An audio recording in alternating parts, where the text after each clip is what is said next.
What does the fact that Peter had a mother-in-law tell us about the teachings of the Catholic Church? Hello, I'm Jeremy Disselkamp, preacher for the East End Church of Christ in Toronto, Canada, and this is the question we seek to answer today as we continue our verse-by-verse study of the book of Matthew on walking through the Bible. I'm not ashamed to own my Lord, nor to defend his cause. Maintain the honors of his word, the glory of his cross. If you had a Bible with you, you can turn to Matthew chapter 8. We're going to be reading from verses 14 to 17. If you don't have a Bible, don't worry, just follow along with us on the screen.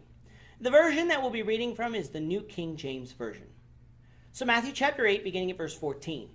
Now when Jesus had come into Peter's house, he saw his wife's mother lying sick with a fever. So he touched her hand, and the fever left her. And she arose and served them. When the evening had come, they brought to him many who were demon-possessed. And he cast out the spirits with a word, and healed all who were sick, that it might be fulfilled which was spoken by Isaiah the prophet, saying, He himself took our infirmities and bore our sicknesses. On Saturday, we left off with Jesus healing the servant of the centurion without even going to his house, a type of miracle that we had thus far not ever seen recorded in Matthew. Jesus proclaimed to the centurion, a Gentile, mind you, that he had not seen such great a faith in all of Israel, a people who were looking for the Messiah.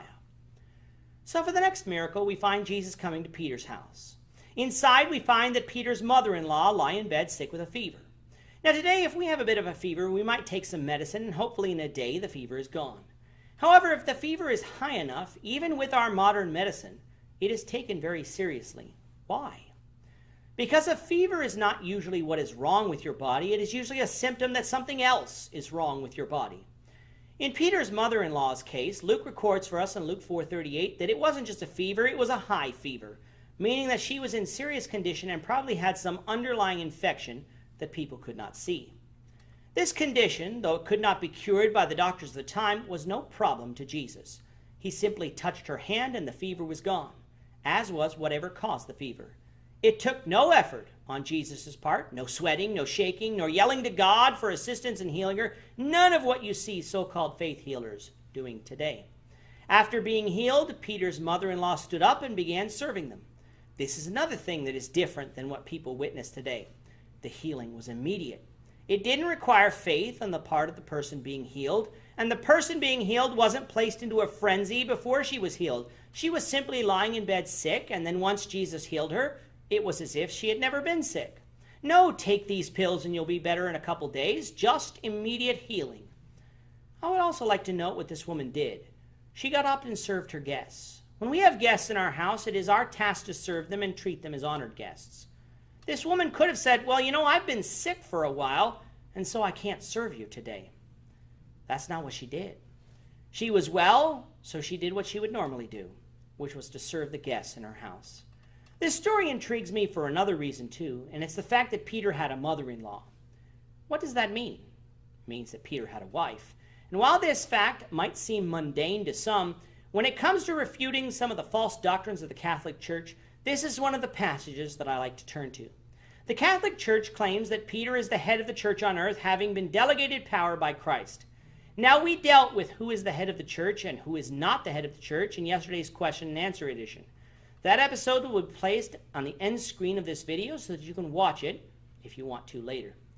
Now, the Pope of Rome claims to be a successor to Peter, a man who possesses the same delegated authority that Peter supposedly had, and yet they do not follow after Peter in this regard. In fact, they bar under most circumstances a priest, a bishop, or a cardinal from ever marrying.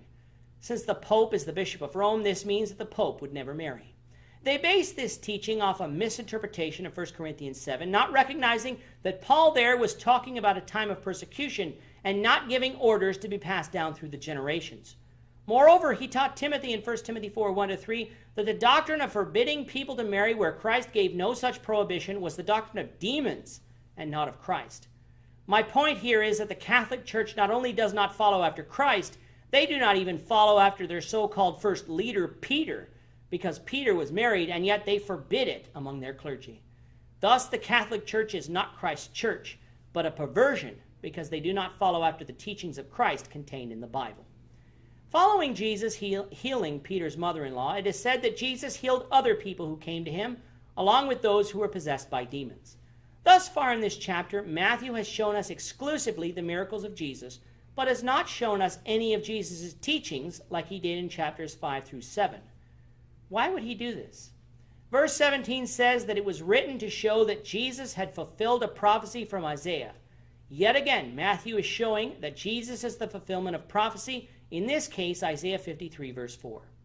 Isaiah 53 is a powerful chapter that speaks about the person of the Messiah as the perfect sacrifice for sin. However, buried within its words are the fact that Jesus would be one who healed people of their sicknesses. Jesus truly was the fulfillment of prophecy. With that, our time is up for today. Don't forget to subscribe to this podcast so that you can study along with us daily as we walk through the Bible one verse at a time. If you missed an episode, simply visit one of the many platforms listed on the bottom of the screen, and you'll be able to find what you missed. In tomorrow's episode, the Lord willing, we will be continuing our study of the book of Matthew by examining Matthew chapter 8, verses 18 to 22, where Jesus talks about the cost of discipleship. We hope you'll join us for that discussion. So until then, goodbye for now, and have a great day. I'm not ashamed.